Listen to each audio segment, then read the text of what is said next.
Okay, Assalamualaikum guys. Welcome to my channel Afshi World. So hari ni kita dah start belajar. So jom tengok.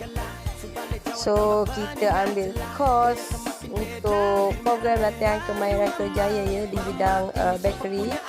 Jadi ini adalah khusus kita, khusus kemahiran confectionery bakery. Okay, so let's go. Ni cikgu kita. Okay, ni cikgu Yuyu kita guys. Ni cikgu Yuyu kita guys. So, apa harapan cikgu untuk anak-anak muda cikgu? Saya berharap dia dapat mengikutkan apa yang saya ajar. Ya. Dengan ilmu yang saya ajar tu dia boleh buat income. Amin. Okey. Ni cikgu Yuyu kita. Dia kenal lagi. Cikgu yang tetap sekali ikut YouTube. Alright, terima kasih cikgu. Okey.